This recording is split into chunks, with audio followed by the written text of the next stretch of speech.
Fact number 1।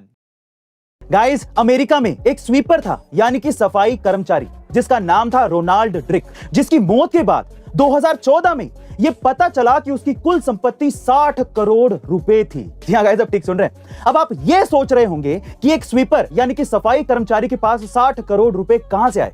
दरअसल ये 60 करोड़ रुपए कोई लॉटरी या चमत्कार नहीं थे, बल्कि ये रोनाल्ड ड्रिक की समझदारी थी।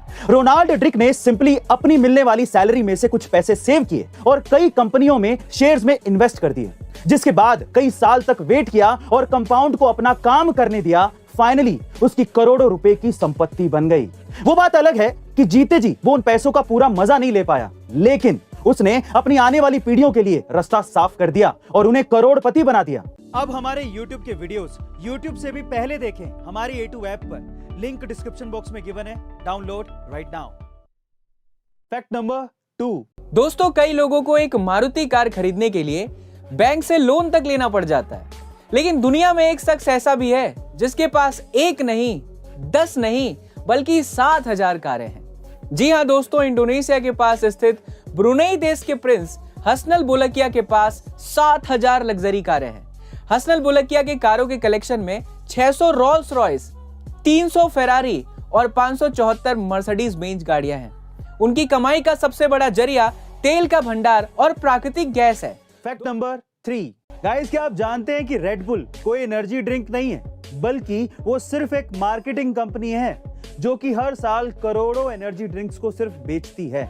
Actually red bull energy drink का सारा प्रोडक्शन एक रोच नाम की जूस कंपनी करती है, और रेड बुल की रेसिपी भी कोई सीक्रेट रेसिपी नहीं है, कोई भी इसे बना सकता है और रेड बुल से सस्ते में बेच सकता है। लेकिन इसके बावजूद भी रेड बुल इतना सक्सेसफुल है सिर्फ अपनी मार्केटिंग के दम पर। दरअसल रेड बुल अपनी कमाई का 35% अपनी मार्केटिंग में खर्च कर देता है, जो कि दूसरी कंपनियों से कई गुना ज्यादा है, और वो सिर्फ इसीलिए इतना पैसा खर्च करता है ताकि आप लोग रेड बुल के नाम पर एक ऐसी ड्रिंक खरीदते रहें जिसे वो बनाता तक नहीं है। क्या गजब दिमाग लगा है। Fact number 4। 1947 में हुए भारत और पाकिस्तान के बंटवारे को आज भले ही सालों गुजर गए हों, लेकिन इस बंटवारे की चोट कई परिवारों के दिलों में आज भी जिंदा है। सालों पहले सिर्फ 2 मुल्क ही अलग नहीं हुए थे, बल्कि उसके साथ ही कई लोग भी अपनों से बिछड़ गए थे। ऐसे ही पंजाब के 2 भाई जो 75 साल पहले बिछड़े थे, जब वो मिले तो दोनों अपनी भावनाओं को काबू नहीं कर पाए और रोते हुए एक दूसरे को गले लगा लिया।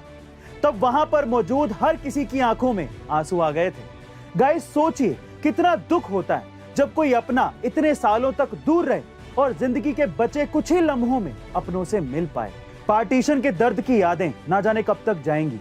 खैर, इन भाइयों के भरत मिलाप के लिए एक लाइक तो बनता है। Fact number 5। एक बार एक 8 साल का लड़का स्कूल में आग की चपेट में आ गया, जिससे उसके पैर बुरी तरीके से जल गए। डॉक्टर्स ने कहा कि वो कभी चल नहीं पाएगा, लेकिन जब वो लड़का अस्पताल से घर आया तो उसने ये ठान लिया कि चाहे कुछ भी हो वो चलेगा। एक दिन जब उसकी माँ उसे व्हील चेयर पर बैठाकर कहीं चली गई तो उसने स्वयं को उस चेयर पर से नीचे गिरा लिया और खुद को घसीटना शुरू कर दिया। वो रोजाना ऐसा करता रहा और धीरे धीरे उसके पैरों में कुछ जान आने लगी। वो खड़ा होने लगा और एक दिन इसी प्रयास से वो दौड़ने भी लगा, और हैरानी की बात यह है कि वो अमेरिका का 1 मील दौड़ने वाला सबसे तेज धावक बन गया। जी हां गाइस, उसने 1500 मीटर की दौड़ में विश्व रिकॉर्ड बनाया। वो कोई और नहीं, डॉक्टर ग्लेन कनिंगम थे। गाइस, अगर कोई किसी काम को करने की ठान ले तो वो उसमें सफल जरूर होता है। अब हमारे YouTube के वीडियोस YouTube से भी पहले देखें हमारी A2 ऐप पर, लिंक डिस्क्रिप्शन बॉक्स में गिवन है, download right now. So guys, ऐसी अमेजिंग वीडियोस के लिए A2 अमेजिंग फैक्ट्स के हमारे इस चैनल को सब्सक्राइब करना मत भूलिएगा और बेल आइकन के बटन को जरूर दबाइएगा ताकि आपको लेटेस्ट वीडियो के नोटिफिकेशंस मिल सकें। Stay tuned, stay connected, stay motivated.